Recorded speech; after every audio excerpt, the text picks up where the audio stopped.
Welcome to Teddi Talks, the podcast where we have open, revealing conversations about being female, being healthy, wealthy, and wise throughout generations.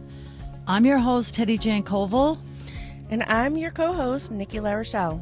In each episode, you will get to hear real stories that shaped us. We will be vulnerable and honest. It's girl talk, talking about things that few women talk about but want to know. You will learn, laugh, cry, and maybe even get angry. But Nikki and I have your back. We support you. Yes, we do.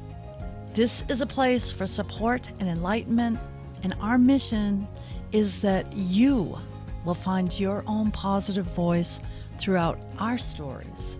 Sit back, relax, join us on this incredible journey of growth, resilience, and empowerment. So, hello, beautiful gems. Teddi-Jann Nicky. And I'm Nikki Lynn. And we wear many hats, and we're here after actually a couple, maybe 1 week reprieve. You didn't know it, but I have been traveling. Yes. And had some fun things and maybe not so fun things to deal with, but we're back and we have a very exciting segment for you today. We're finishing the Let Them theory. Right. And by Mel Robbins. And the end of the book is about healing. Healing and finding your true love, good relationships, basically. Yeah. Surviving heartbreak. Right. You are the love of your life. And your Let Me era is here. And so I think that we're going to start. First of all, I want to know what Teddi-Jann has been doing on all of her traveling, but then we're going to dive into some pretty deep subjects and pretty deep topics. These topics are very personal. This is kind of, we always say that we're going to be raw and real, but we kind of keep it on the surface just because we don't, we've been testing the waters and seeing how we're doing. But I think that this time, it's definitely time to start really diving, especially when we're talking about the Let Them theory, diving into the things that shaped us, the things that we've been through, you and I, Teddi, and how we've learned how to heal or how we're still healing from them. I was just going to say, we're still dealing with these things. And maybe, just maybe, when we talk about what happened to us, it will resonate with you a tiny bit, because reading Mel's stories, she often reveals some very personal, intimate situations that happen with her family. And I want to just say right off the bat, I love my family. I don't mean to ever be offensive. Yeah, no. And that's part of healing, right? So you in your family, there's people that you have to protect because when you're talking, you're telling one side of your story. There's another side that's very difficult to explain. And, I know that there's people that have said like, "Oh, just don't ever talk to them again." But you don't know the whole story, So it's a little challenging, it's a little difficult. I'll try not to be super personal and saying personal names. And the other thing is too, if you find yourself in any sort of, we're going to be talking about a disclaimer here. We're going to be talking about mental health, and we'll be talking about the seriousness of mental health and some very difficult things regarding mental health. And so if you are struggling or not in a safe place, which is why, again, I wore my sweatshirt. It says, "Darling, it's just a chapter. It's not the whole story." For two reasons. That's a good sweatshirt. I need that. For two reasons. One, when I'm talking about things that are emotional for me, I need to feel very comfortable.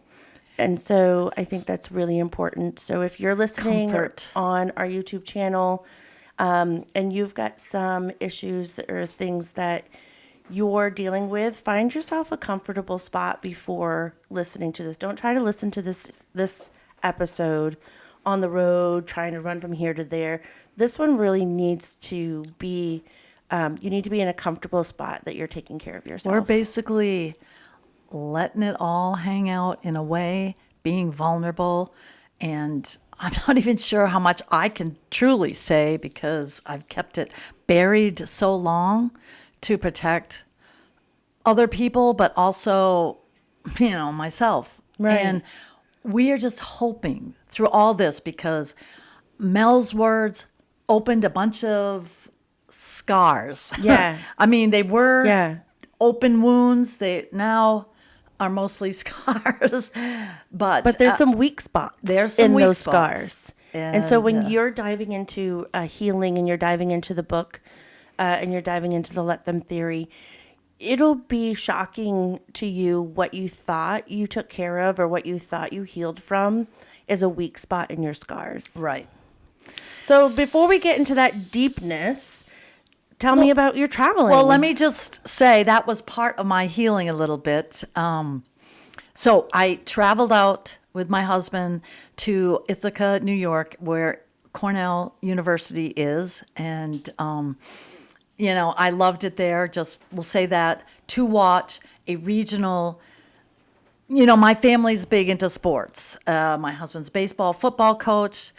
I played ice hockey and field hockey and softball.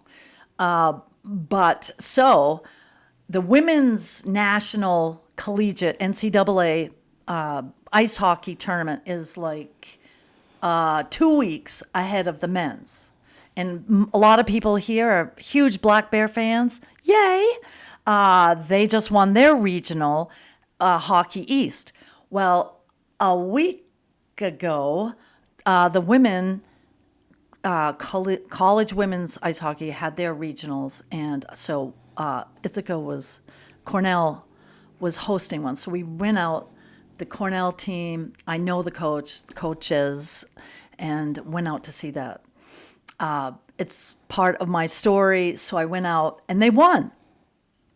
While I was there, 4 people, one was my captain when I was freshman.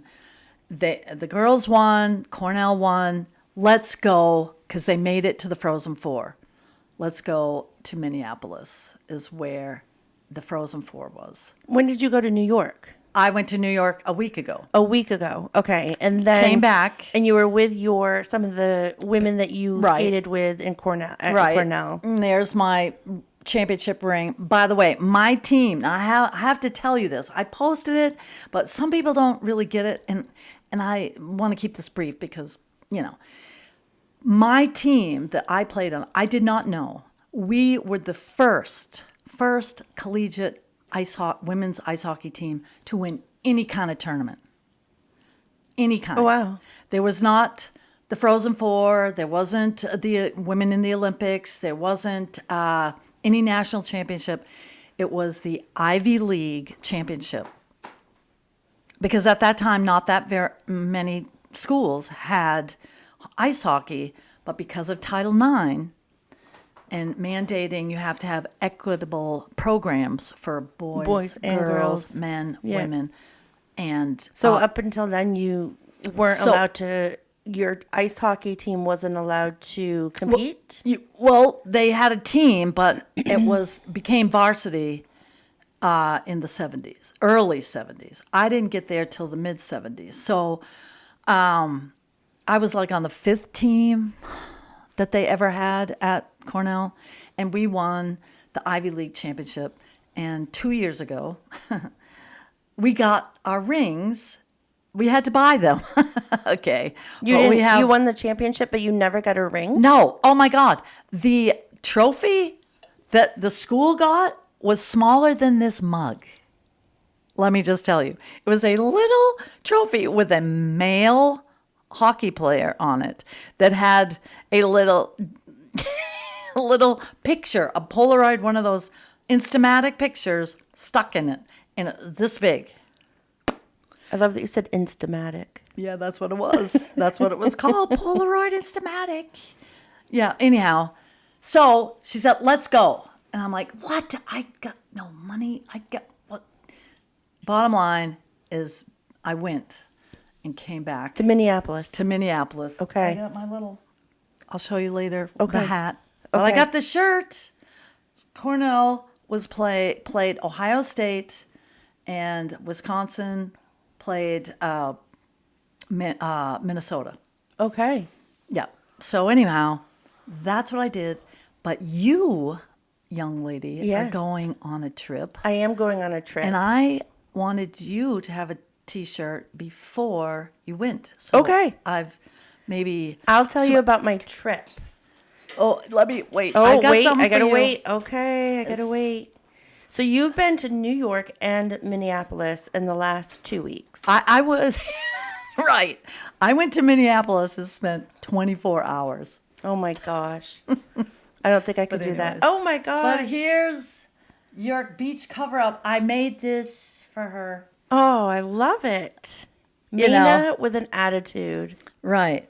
So I embellished it with, I sewed some things on. Oh my gosh, Teddy, it's beautiful. And figured you're going to be at the beach. I'm going to be next to the equator. If not past it. So, Mina with an attitude. I love it. There you go. Thank you so much. I would hug you, but I'll do that later. Yeah, okay. So we don't mess up the microphone. So I actually we're going on a cruise in the next couple days. I never have been on a cruise. Well, you're going to Bermuda with me. So anybody else wants to go on a girls trip to Bermuda, you let me know. Tag me.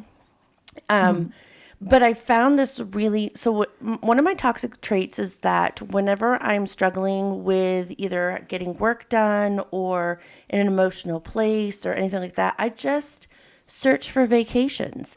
Most of the time, I don't actually book them. It's kind of like your Temu cart or your Shein cart. Like you just shop and you put things in it. You don't actually buy it, and then you end up taking them all out.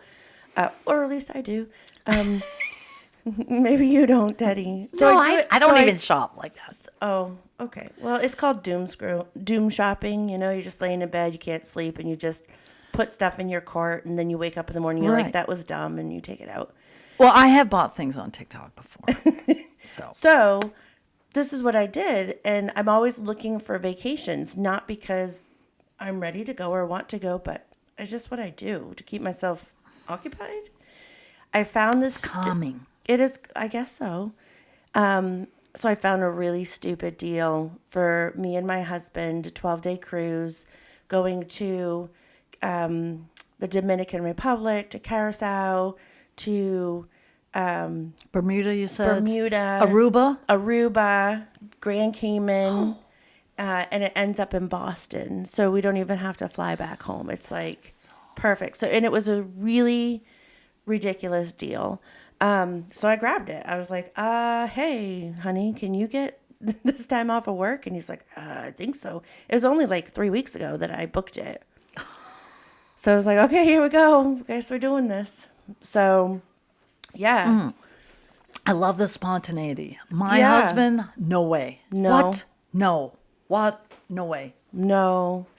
So it's kind of one of those things. I never traveled. I think we'll dive into my history. This episode, and I think we're on 7, is really about who am I? Who am I? What's my name? Who am I? And on Facebook, I sent I had put on my RN Wellness Lounge. I asked ChatGPT, who is Nicole LaRochelle? And it gave this big, long explanation of who I was, and, mostly because it's what's on the internet at the moment. And so I took some time and I thought, who am I? This is what ChatGPT says I am. This is what I tell other people that I am. But who am I, or why am I this way? Which I think is great, by the way. But I didn't always feel this way. So I was born, and I'm going to be trying to be very respectful because I don't dislike anybody in my family. Everybody has family that has, for whatever reason, their algorithm in life has brought them to where they are. Right. So, my mom I was born in her relationship with my father was very rocky, and I was born with one name, and then they divorced, and my mom remarried when I was 7, and I have another name, and because I was adopted then, and then I got married when I had just turned 18 years old. I got married to my husband who was 17, and then I took his name. So I've had 3 names, and so when you say, who am I have 3 different stories in my life. And, briefly, and I'm sure I'll get into it at some point, but it's pretty hard. I feel like I had a hard childhood, but I never believed that it was difficult. I believed that this was just the way that it was. Right. You didn't know. I didn't know. You didn't know I anything didn't know. else. I mean, I kind of knew we were poor, and I knew there was a lot of things that were happening that made me cry a lot. But and I would always say, well, other people have it worse, right?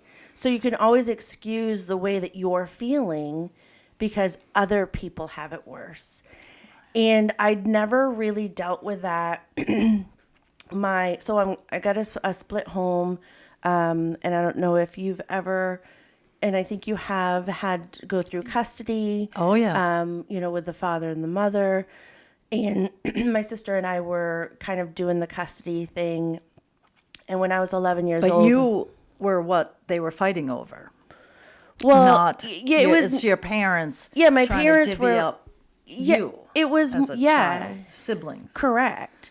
Right. And my sister and I weren't allowed, or were allowed, or were only allowed with these stipulations, kind of a thing. And I could be mad at my mom for putting up those stipulations, or I could be mad at my dad for not being a different father. Like I have to tell you though, you can't really lay blame. those custody laws, Maine used to be part of Massachusetts, and they haven't changed from that.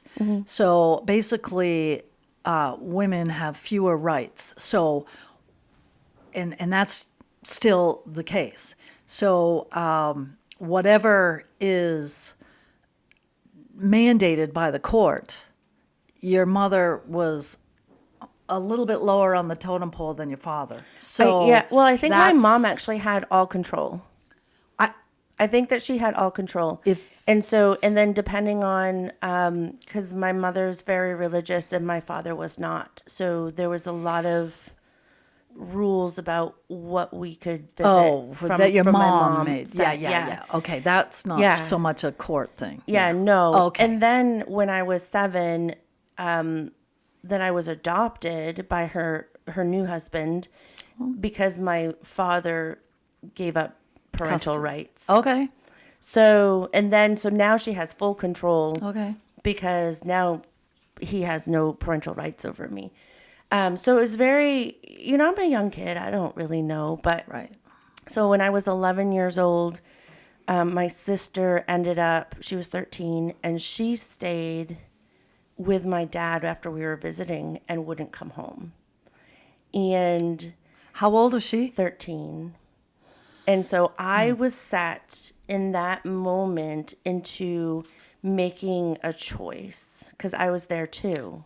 She was your older or younger? Yeah, older. Older. I was 11. Okay. And she was 13. Because I thought, I don't know, but I thought at 16 you could decide. You that can was get emancipated. legally. Right. She was 13. I was 11.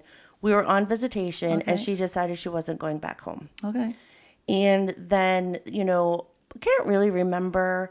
I know there was a lot of like, well, what are you doing? Nikki, are you staying? Are you going? And, there's just a lot of. How did you communicate with your sibling then? Were there cell phones? I was sitting in the kitchen of my father's house. Oh, okay. And are at you the- staying here? Or are you going back home? Wow. And my sister What? said, I'm not going back home. And then I had to make a choice whether I was staying Right there at that moment. Right there. I was 11 years old. Are you staying here? Or are you going back home? That's traumatic. I think.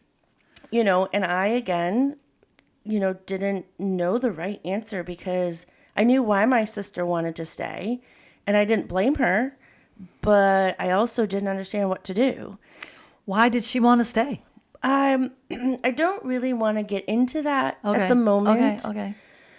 I don't know that I'm ready to get into that. Yeah, no, But, so here I am as a child, and I have to make kind of this decision on which side I'm picking. That's tough. And, I did go home, and then the police were called, and there's a lot of things that happened after that.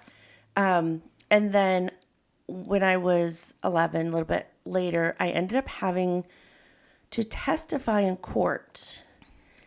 And I had to basically, again, pick a side. Like, who was I going to testify for? My current family that I'm living with, or my biological family?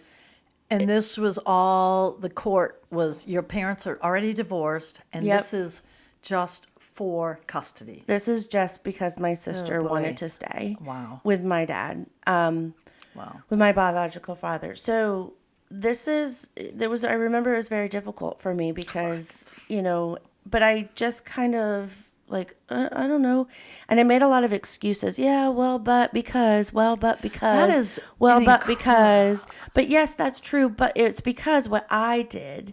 It's because I did this. It's because I did that. And so I took a lot of responsibility for other people's behaviors at a very young age. I am, I guess, kind of shocked that the legal system would have an 11-year-old child on the stand. Yeah. That is, there wasn't anybody in my family in the courtroom. I remember that. It was just the lawyers and the judge. So, but still, you're intimidated.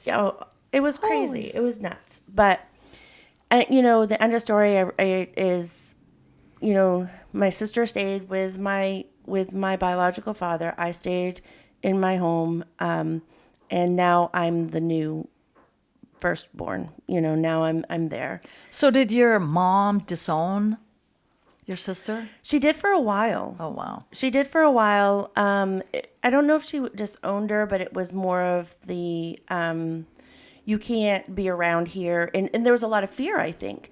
So she wouldn't. So now I'm separated from my sister and my biological family because there was a lot of fear that if I did go and visit, I would stay too. So now it was complete separation. This is So, and this is normal for me. Like this this doesn't seem like this is that bad. Doesn't everybody have to? Doesn't everybody have this that they have to go through, and doesn't everybody have these things that they're dealing with? And you were homeschooled, right? And I was homeschooled for religious reasons. I was homeschooled. When my sister moved out, I did go into public school. And my sister would meet me in the halls, and I love her. And I don't blame her for a lot of the things that we've had to deal with together. But she disowned me in the public school. I was not her sister. Do you think that was from your father's influence? No. Or that was just her? No, I think she was a teenager. Yeah, teenager. She's just getting her period. Yeah. She's got all kinds of hormones and stuff. Who knows? She's just being the cool girl in school. Yeah. And so I ended up getting harassed and bullied in school. Oh my God. And one of the bullies she would shove me into the locker. Now, up until this point, I was very much unable to control my behaviors. I think we've talked about this before. Yes. And I had a lot of outbursts, and I had a lot of anger, and I had a lot of... So I'm trying to think, 11, 6th grade. That's 6th grade? Yep, 6th and 7th grade. Well, middle school I'm is trying nuts to anyway. Now I'm trying to be the good daughter. Because I have got I feel you, sister. Right? So now I'm trying to be the good daughter. I'm not trying to have any outbursts. I'm not trying to have any emotion. Like, I know my family's going through a lot. I know my sister's going through a lot. So I'm now trying to make sure that I keep all of the peace. And That's a I just hold huge on. weight on a kid's shoulders. So I hang on to it. So I've got this bully that I probably could have knocked her teeth out had I not had to be the good kid. And I would have in 5th grade. I would have knocked her teeth out. But I didn't. I just let her let her bully me and kick me under the table, knock my books out, shove me into lockers. And so it was middle of 7th grade, and I just said, I can't do this anymore. This girl is really harassing me, and I don't want to go back. And my mom said, okay, that's fine, because, I think you need to be homeschooled anyway. And so I was homeschooled for the rest of my career in school. So from middle school to high school. Middle school to senior year, I was homeschooled, yeah. And your mom was the one. Yeah. Okay. Yeah. It was a lot of self-taught. I was self-taught. Here's your book, here's your video, and I was really struggled with that. And I hated it. Did you have other siblings with you that were homeschooled at your mom's? Yep, my mom and her new husband had 2 younger children, but they weren't school age yet, I don't believe. Okay, that's what I'm saying. So they weren't really in school. Yeah, so, there was a lot of religious reasons why I couldn't go to school. And to those public school. just because she didn't want you to learn swear words? Probably. I did anyway, though. That's what I'm saying. I mean, I don't know. But yeah, it was just secular and, just really wanted me to be influenced by only the culture that they wanted to raise me in. But I hated it. I didn't like, I was a Can I people person. ask what church, or is that too personal? It's a Pentecostal church. Pentecostal. Okay. Yep. Yeah. So really strict rules. Yeah. Really strict, no makeup. I remember Mom would come and she'd pinch my cheek because you can see right now my cheeks are a bit rosy. And so I get that way when I get flushed. Well, yeah. And she would come you're and pinch my cheeks Yeah. and be like, all right, I was just checking that you weren't sneaking makeup. let me just, you obviously fast forward till now, and my sister-in-law we have my niece Sylvie frequently in the summers, and she's 8, 9, 10 now, right? And my sister-in-law just like, no makeup. Well, when you say that, Sylvie is like, minute she comes to my house every year, Wants makeup. Aunt Teddy, let's put makeup on. Yeah. And I say, you can put it on me. I look like heck when she does it. And I don't have that much even. Yeah. But then my sister-in-law last year said, what am I doing? I don't care what she wears in the house. Yeah. I just don't want her to go, to school with all kinds of crazy stuff on. Right. So she relaxed her rules and lets Sylvie put it on at the house. And so... It's interesting. You're not even going to school, and your mother said, you can't even put it on here. No, it was religious. You can't do it. You can't wear earrings. You can't wear makeup. You wore And look at you. dresses. Now you got a nose ring. Oh, yeah. Hello. my mother, and I will say that things are changed, right? This was the 80s, the 90s. Right. And things have changed a little bit, and things are a little bit less judgmental. You mean your mom? My mom, the church that we went to, everything is a little bit less. But at that moment, it was incredibly strict. Very conservative. Very conservative, very strict. You went to church Sunday morning, Sunday evening, Sunday school, youth group, Wednesday night, prayer meeting. That's how you did have socialization. Through church. Right. But I always felt like I was left out because they were all going to school together. Oh, right. Mm. So they had their little clicky clicks and they know about school and, but I was homeschooled. And so I got to see them at church. They talked about all their things and that they were doing in the school. I had a few friends that were close. We did things outside, but I was never allowed to sleep over at anyone's house. There's no sleepovers. It was so that very restrictive. It's very restrictive. But it also grew up very traumatic. So restrictive and traumatic. And the thing is that you're intelligent, smart, have creative. I mean, I could go on with accolades. So for parents to think that a precocious child isn't gonna figure things out and rebel. If I never did. If they, well, I mean, I did a little bit. In your mind, you may not have, but when you told me your story at first I was like, you what? Yeah. Well, I haven't gotten there yet. Right. You know? But what I'm saying is there was no buy-in. No, from, hey, we know people who are homeschooled now, but the child wants to be. Yeah. No, there was no buy-in. And there was no choice. I had no choice. I had no choice. I had no thoughts. I had no feelings. I'm really angry right now, and it would be, you don't have the right to be angry. So, there's this huge confusion about but I feel angry, and it's not the same as what it is right now, where you go okay, you can be angry, but you still made choices that you have consequences. Right. It was not that. I mean, so you never learned that. You are not allowed to be angry. You are not allowed to tell your story. You're so not you allowed have to suppress it and wonder why you feel like shit. And why you're having outbursts, why you're feeling sad, why you're feeling depressed. And, there's many times growing up that I had the threat of going into a mental institution.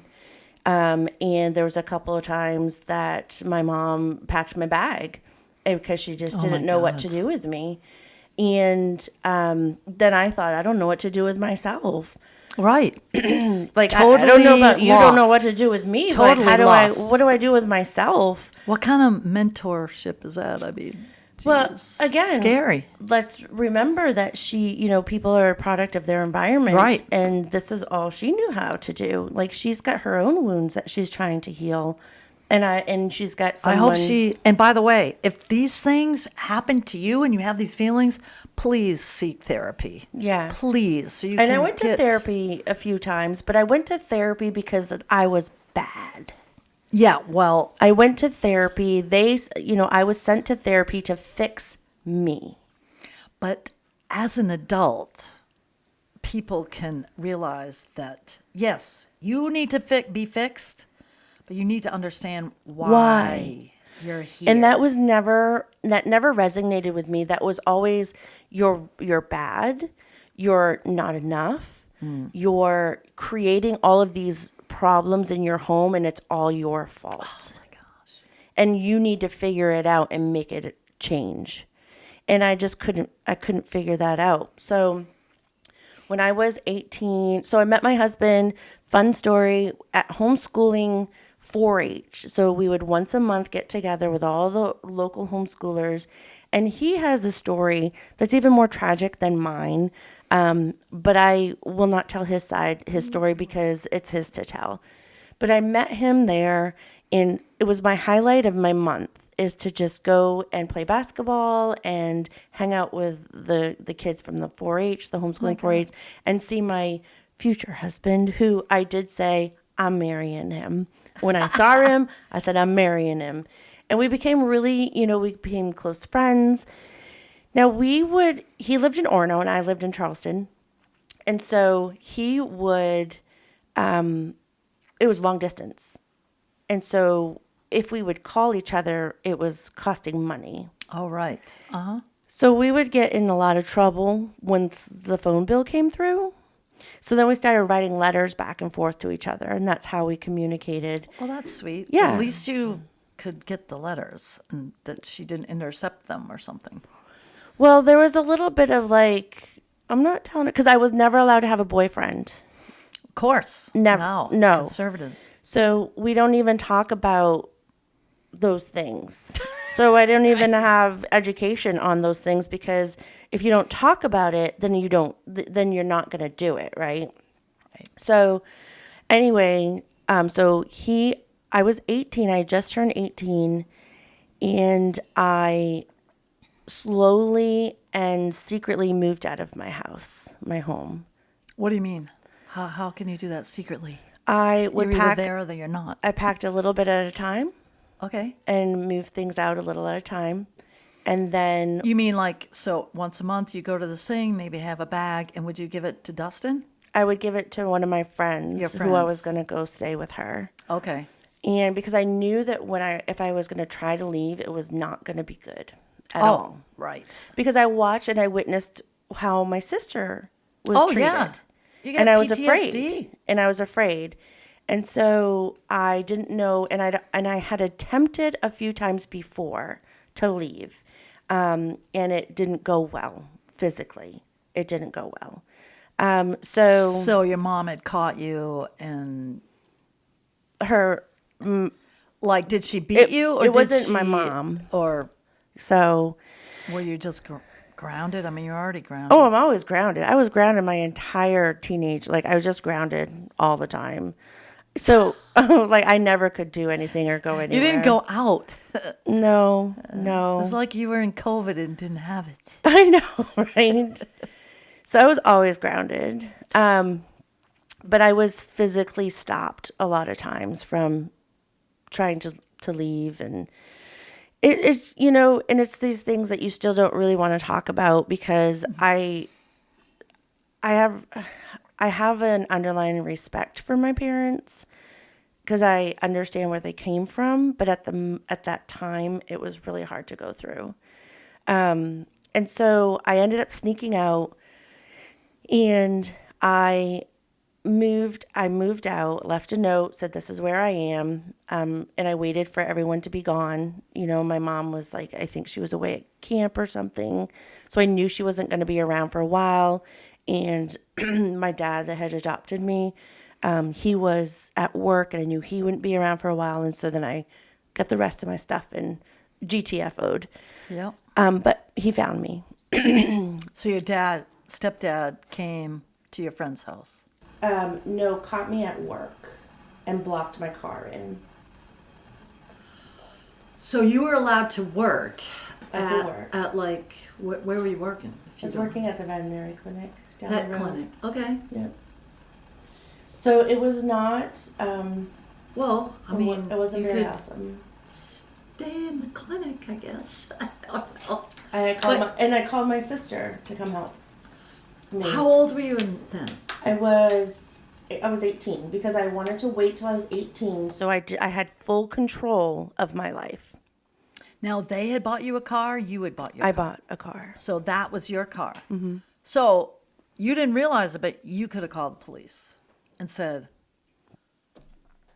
I'm being kidnapped, forced, whatever. I fear for my safety. Right. He's not letting me take my car. But this isn't anything you would call the police for. This was normal. No, it isn't normal. This right? is normal And behavior, right? Right. But that is where somebody, I mean, I did go to therapy after some situations, and the therapist goes, why didn't you do XYZ? I go like, I didn't know I had that choice. Right.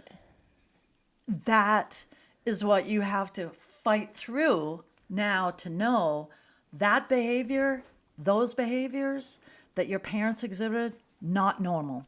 Right. Not normal, But not good. And remember, though, I have been raised now that everything I say, I have no feelings, I have no Right. thoughts, and everything I do is my fault, and I'm wrong all the time. Yeah.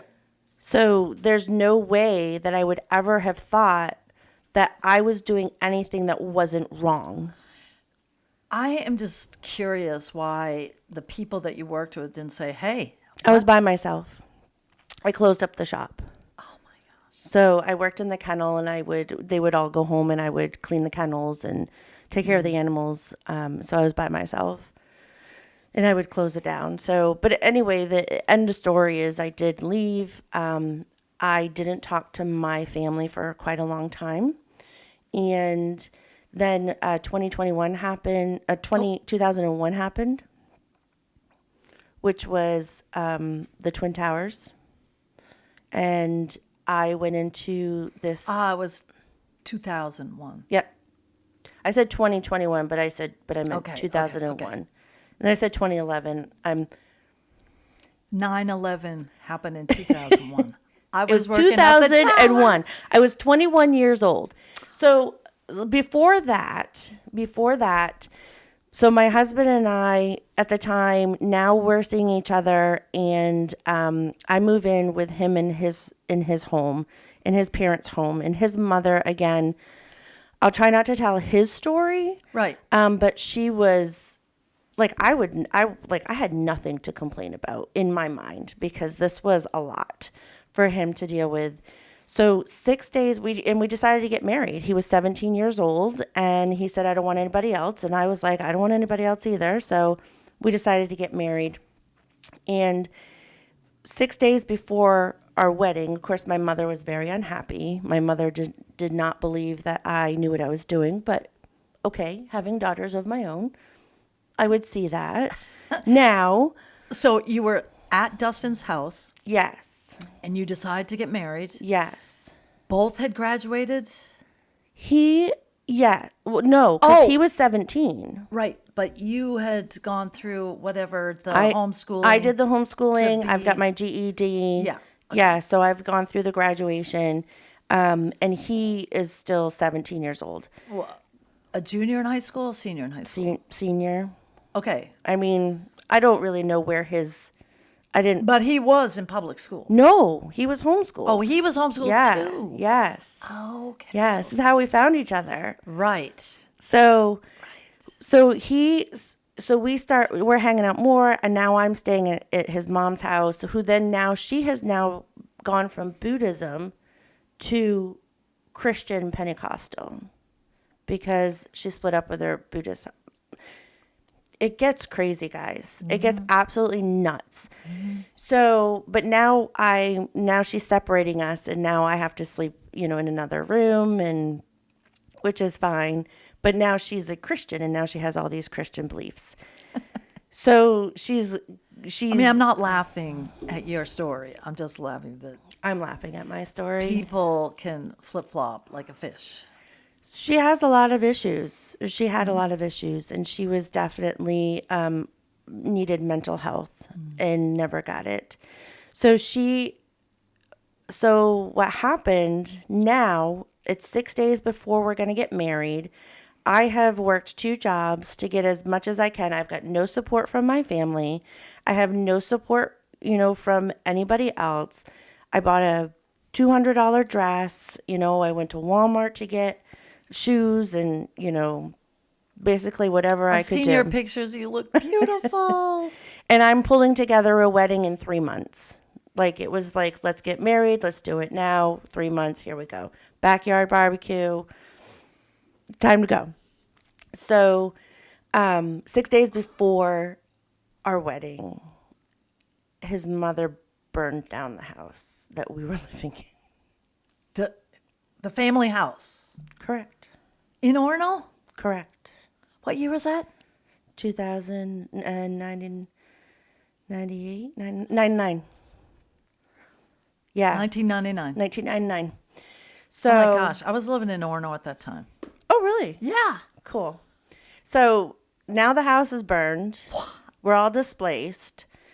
And I've got 6 days before I'm getting married. I wish I'd known you. I know. So there was a lot that happened during that wedding that was really traumatic. And I got to ask this question. Okay. I don't know if anybody else would be, but who married you? I mean, of the church that his mother has accepted. Okay. So they married me outside in the backyard. Well, it was inside their church. Oh, their church. Yeah. I mean, it was like backyard barbecue, the Grange Hall. Well, it was $25 for me to rent the Grange Hall for my reception in Orono, right by where Margarita's is, like right on that corner. No, you mean the Oddfellows Hall? I don't know. It was $25. That's what I could afford. $25. Mill Street is where Margarita's. Yeah, it's across from there. like where the post office and stuff is. Oh, that's the Keith Anderson Community House, right? Yeah, whatever. Yes, okay. I don't know what Yeah, it yeah. was. It was Yeah, $25. No, that's what it's I could still afford. there. It's still people do their thing there. Yes. And then I was like, "Can you make this? Can you make that? Can you make this?" Yeah. So we had like a potluck. Yeah. So we pulled it off. We pulled it off. And his mother had to sign the marriage certificate and wouldn't, because he's 17, and wouldn't sign the marriage certificate until he got baptized in the church. Oh. And so she now is controlling That. our whole like existence. So whatever, she ended up signing it right before it was like, you have 3 days or you're not getting your marriage certificate signed. And that was from the town of Orono. to be legal. Of And- Orono. Yeah. So then legally, and I do love saying this now, but legally I was my husband's guardian for 6 months after we got married. I think It's you kinda might funny. still be. It's I kinda know funny. I am a guardian. So anyway, so we did that, but the house is burned down now, and now we're starting and we're married and we're living in a closet of a friend's house, and we have nothing. We've got no clothes. We don't have any of our stuff. I was lucky my wedding dress was still at the shop, so that, that I at least had that, and we had absolutely nothing. And now we have a lot of police investigations, and oh my God. we've got a split family. I'm not talking to my family at this time because of the way that I moved out. So it's really hard. But you have each other. Huh. We have each other, and we just didn't know what else to do. We found an apartment, together. I got 2 jobs. He started working, and So, and are you still living in Orono now, or did you go to Bangor or wherever? no, I mean, we've definitely moved up in the world. So we don't live. Oh, we went to Bangor. We found an apartment in First. Bangor. That's yeah, what I mean. Yeah, we found an apartment in Bangor. It was $300 a month. That's Right, those right. are the good old days. Yeah. So 6 months after we got married, we now have an apartment. We're not living in, we're not living in the closet anymore. We've got our own space. It was the best thing ever. We have, side of the road trash for a couch, and, but it was ours. Yeah. And 6 months after that, his older brother, who's my age, a year older, died in a car accident. Oh, God. Sad. Yeah. So now, let me bring you up to speed about where I am in my mental health. I'm just doing the best I can. And that was 99. That was October of 99.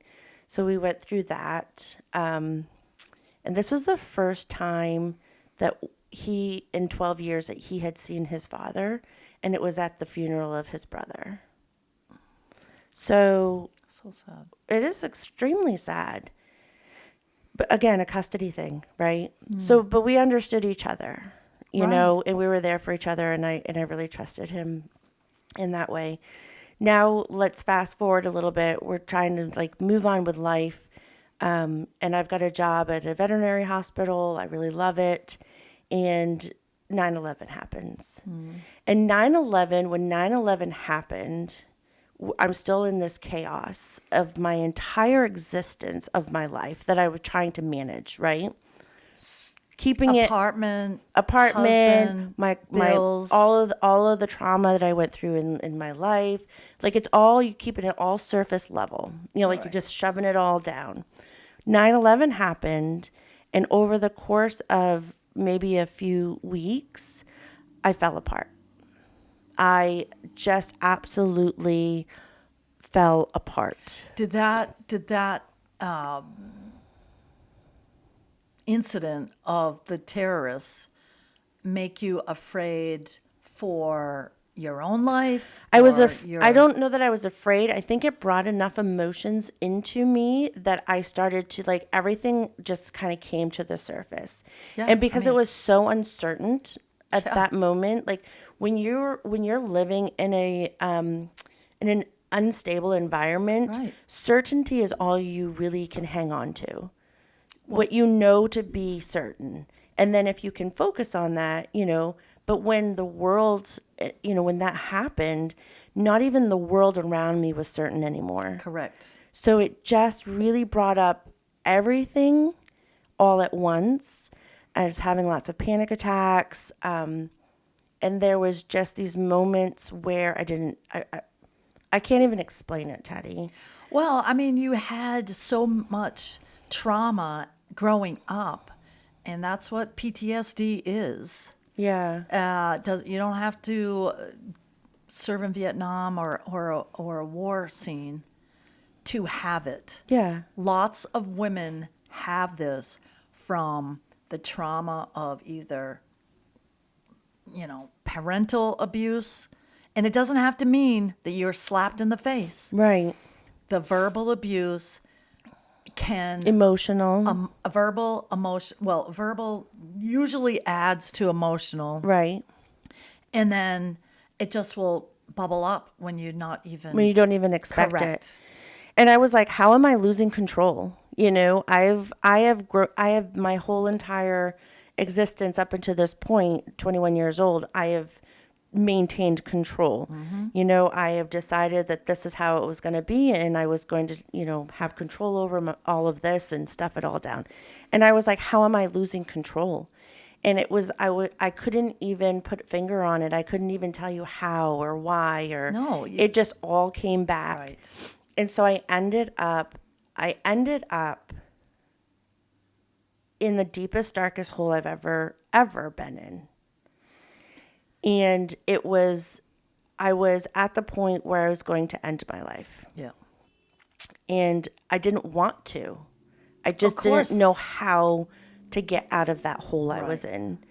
And I ended up for quite some time getting mental health and inpatient mental health, outpatient mental health. And did your husband take you that? I mean, how did you finally go?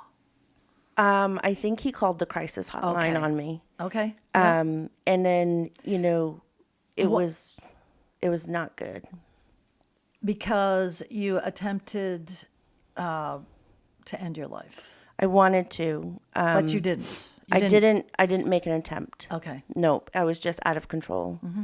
And a lot of panic attacks and a lot of crying and a lot of depression and not wanting to be around.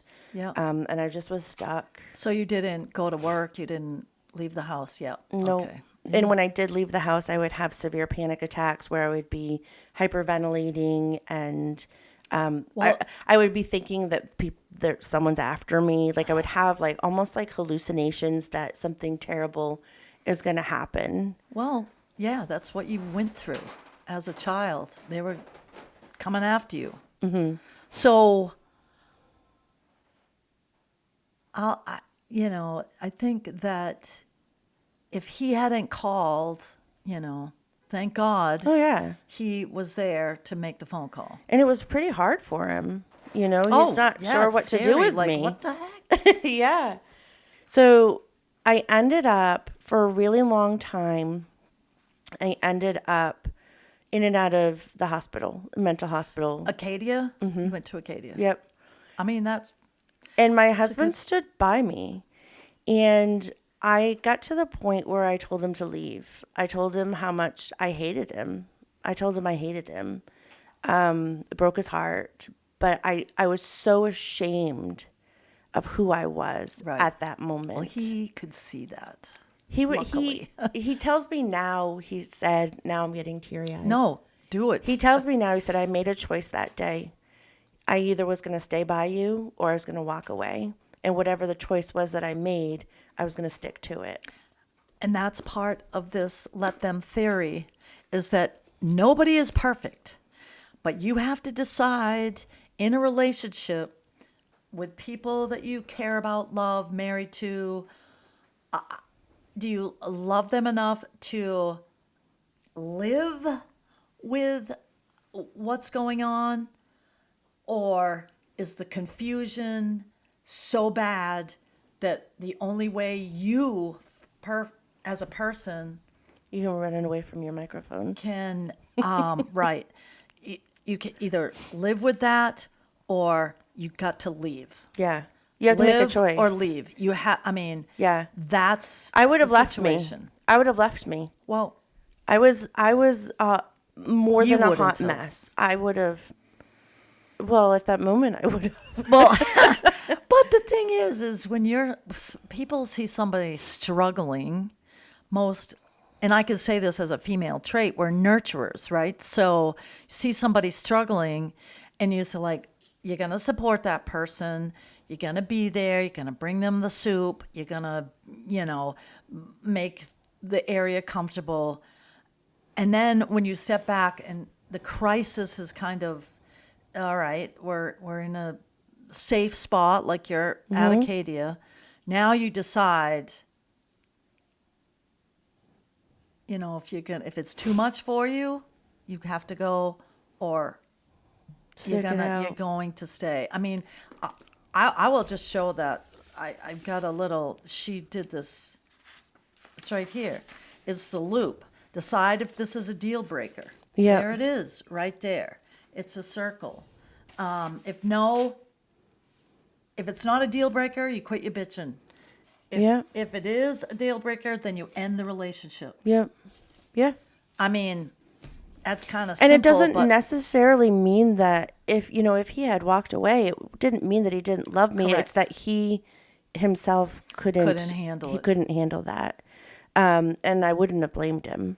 So, in and out multiple times. And I finally, medicine wasn't working. There's just a lot. Therapy wasn't working. And I finally went to the treatment center and got shock therapy. Wow, really? Yep. And it was multiple sessions of shock therapy, and it would erase my memory. What do you mean? They put electrodes on your head? They cause you to have a seizure. And they're basically rewiring the neurons and all of the things in your again, I'm growing of your and brain. There's so much trauma that's happening in my life that my connections are all wired wrong. And so it basically reboots it. But at the moment, temporarily, I couldn't remember things. I was missing lots of pieces in my life. Short-term memory was gone. Short-term memory is gone. I couldn't find my way back home. So I was very reliant on, and my mom was back in my life at that time, and trying to help me get better. Did she ever take responsibility for any of it?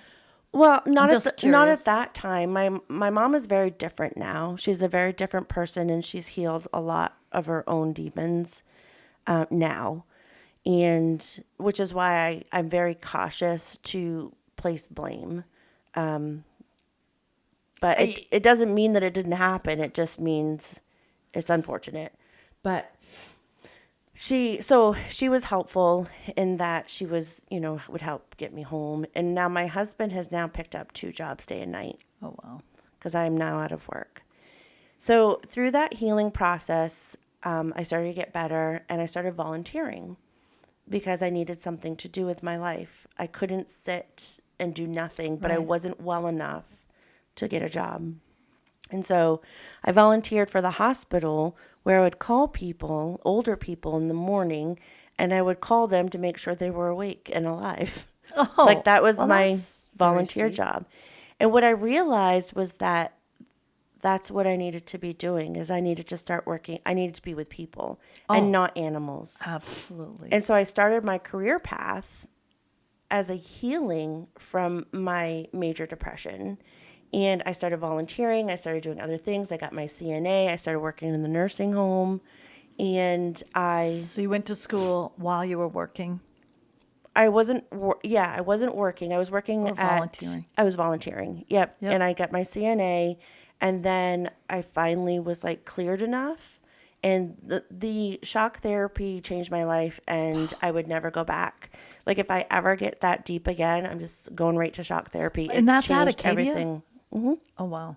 It rewired we'll have to everything. put on our the link to that because I don't. I mean, it's know. risky, and there's things that happen, but medicine wasn't working. Like, I really needed a reset. And that what year was that? Because I don't even know if Well, they still do it. 2021. Yeah, they still do it. Okay, 2021. Okay, sure. Yeah, I think they call it ECP or electric. They don't call it shock therapy. I mean, that's kind of like rough. Yeah, well, that's I call it shock therapy, but they basically induce like seizure activity in your brain so that you are reset. Wow. It's crazy. Yeah. Well, no, it isn't. Well, not anymore. Not crazy anymore. And I started improving. So when did you start a family? So I worked at the nursing home for quite some time, and I said, I don't like the way they're treating these people, and I could treat them better. So I'm going to be a nurse. Oh. And I started my career. I started taking, because I was homeschooled, I had to take a lot of classes I never got at home. Right. So I had to do biology with a lab. I went to Bangor High for the adult ed program, and I did like biology with a lab, algebra 1, algebra 2, all my prerequisites. Right. And my husband's working 2 jobs at this time. He's working 6:30 in the morning. He got home at 4:30. He changed his clothes, got lunch, would go to another job and work till midnight. And he did that 5 days a week. Oh, wow. To support, because I was out of work. So I started doing that. I'm working in a nursing home, and I said I want to get over to the ER. Like, I want to go to the hospital. I want to work. Now, it makes a lot of sense now that I was such a great ER nurse, because I knew how to segregate my brain into like these traumatic situations and deal with them. So I started working there. My babies were accidents. It was an accident. I had twins accidentally because, one of the things, and this may be too much information, but this is the raw and the real, is that the birth control that I was on was contributing to how depressed I was. Oh, yes, right. And so I had come off all of the hormones and all of the birth control to help relieve and to heal that depression. And so, that being said, it was 2004. So it was like 3 years later, we found out we were pregnant, and that was it was not expected, and had the babies. They were born in 2005. They were about 5 weeks old now, and I'm on my way to my nursing classes now. I'm not in the nursing program, but I am doing like nursing anatomy, physiology, like all of the things that are in the nursing program because I was paying for them out of pocket. I'm working now. My husband's still working two jobs. And you're taking those classes through EMCC? EMCC. Okay. Yeah. Yeah. So I was prepared to start anatomy and physiology in January of 2026. And in August of 2025, so the twins are 5 weeks old, and I've been having massive abdominal pain. Oh. And I think like something's wrong. Like, I just laid them down in their crib and would call a neighbor, and I'd be rolling on the floor going, something's really wrong, and I was having gallbladder attacks. So I needed to have my gallbladder out. So I called around the surgeons, and I said, whoever can get me in the fastest, then that's like, I have 2 babies to take care of. I've got school that I'm going to start. Like, yeah, whoever can get me in the fastest. And so I did. And my mom was there. She was watching the babies. It's supposed to be an in and out surgery. They go in with like the laparoscopic. Oh, yeah, yeah. And then they take out your gallbladder, and then you go home and you have gas for a long time, and then everything is better. I woke up and I was in excruciating pain, and I told them something's really wrong with me. And they said it's gas. My mom was like very judgmental towards me. She admitted that, and she said she was sorry, and I love her for it. But she thought because I was a new mom, I have twins. I'm not sleeping. I'm going to school. That she thought I was just, and I have a history of mental health illness. She thought that I was just couldn't cope. And they ended up sending, I'll shorten this up. They ended up sending me upstairs for pain control. And for 3 days, I got worse. And, oh boy. And nobody said anything. They really judged me and thought I was crazy because of my mental health history, because I just had babies, because of my hormones. And in my opinion, that's what they did. So what happened So is they thought it was psychosomatic psychosomatic. and not real. And they did. And that is a problem for medical people. They do not listen They don't. Sometimes to they don't. women's issues. They're getting better. Yeah. Okay. So 3 days. 3 days. My husband came in and he said that I was whiter than the sheets and my hair was fiery red. And I remember this moment. And I had a nurse, like they were saying, you need to get up and walk. So I would walk. Oh, it's gas. So I would try to like go around. And I'm like, I have so much pressure in my stomach. And they're like, it's the gas. And, you know, like I was doing everything they asked me to do. And on the third day, I had given up. I didn't have any more to give. And I remember the most peaceful feeling. Oh, wow. And it was almost like if you were going to, like, it was like tingly. I remember it clear as day. I didn't feel any pain. I didn't feel any fear. I didn't feel I just felt light, tingly, peaceful.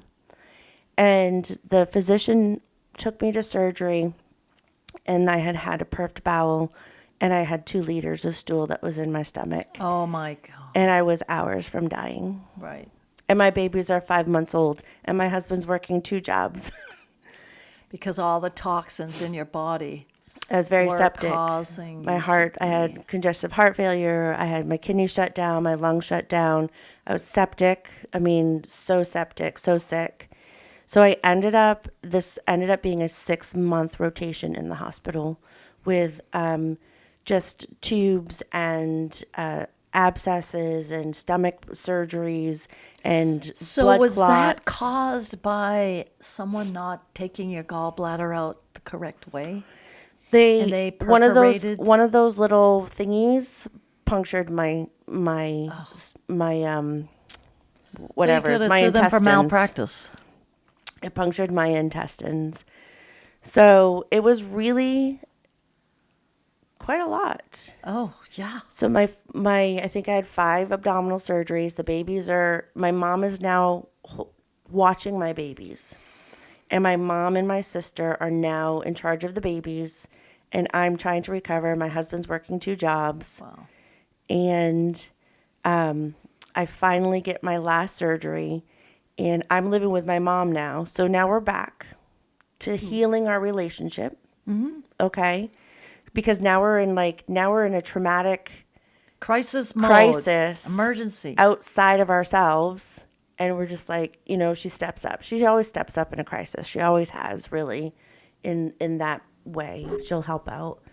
And I had my last surgery, and I walked up the stairs at EMCC on my 2 weeks after my 4th surgery and started my nursing classes. Wow. I think that's an incredible story.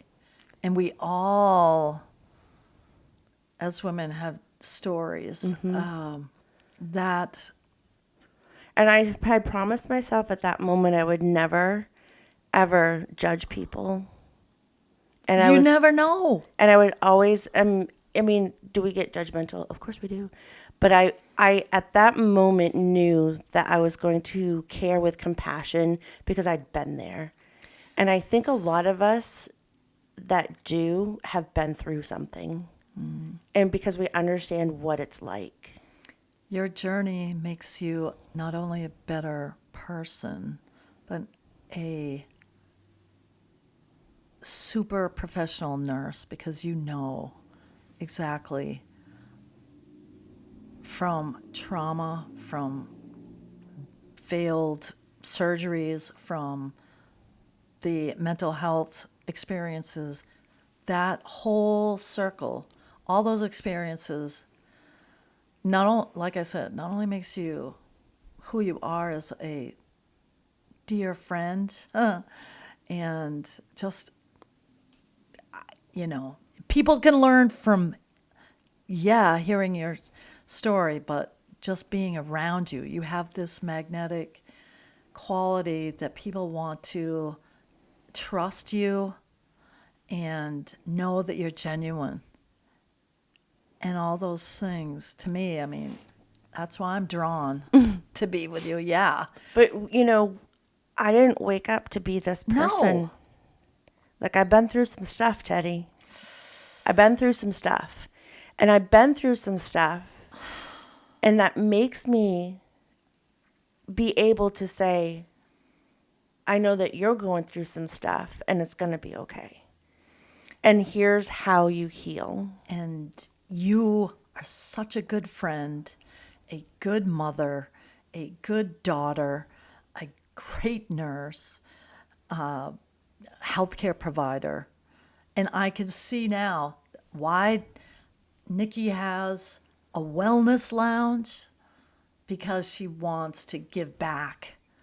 So maybe some of these stories, some of your experiences can help somebody else. Yeah. There's a lot of people that were there for me, especially my husband, that didn't give up on me. And I think that if he had, I would be in a different spot now. Oh, yeah. Mm. And, there's friends that were there, and even in healing your relationships with your family, it really is the let them theory. And I mean, I've been healing from that. That was in 2008.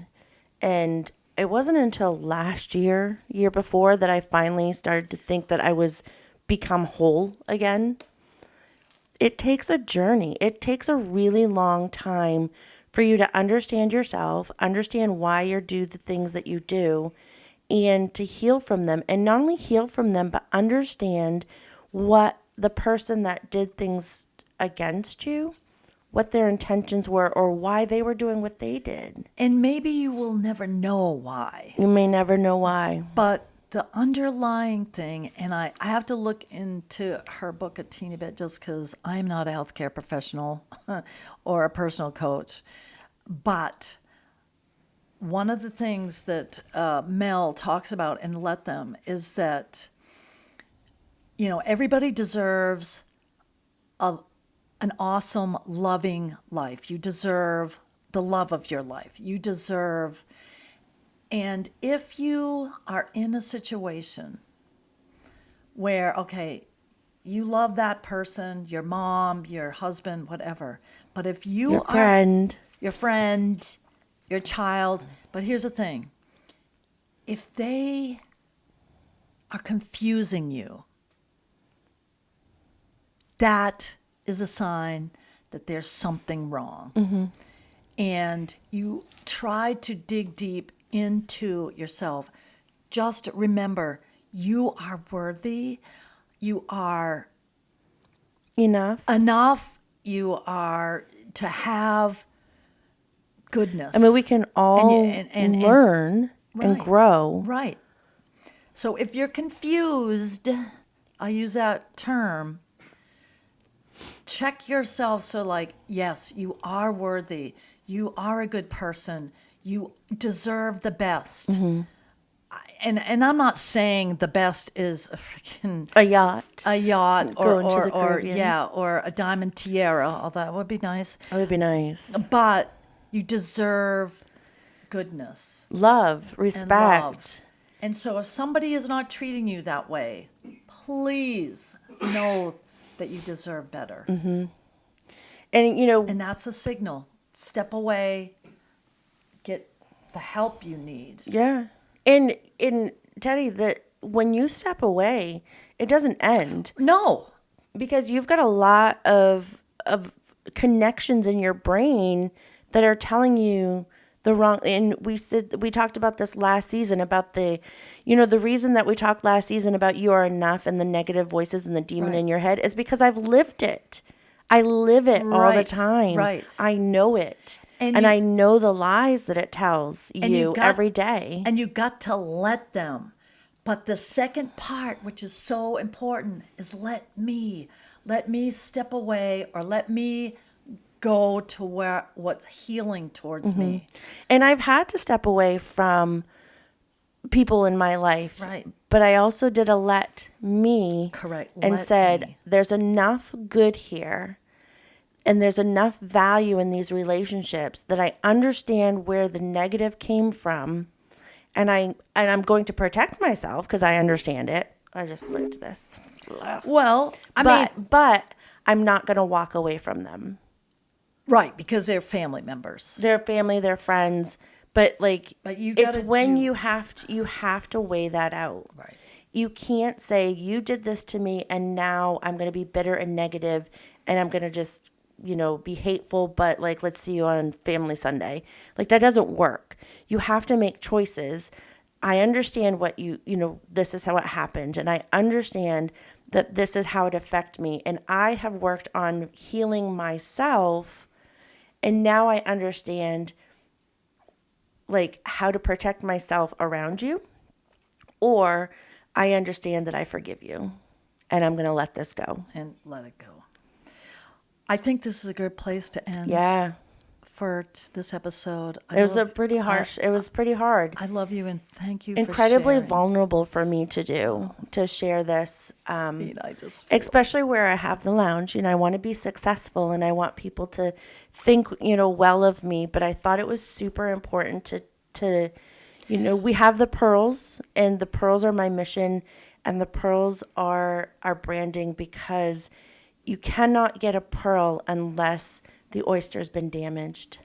And all I could say, if people are negative, let them. Let them. Yeah. And you then keep healing and keep working on your journey, and reach out for help if you are having negative thoughts or you're in a mental health crisis.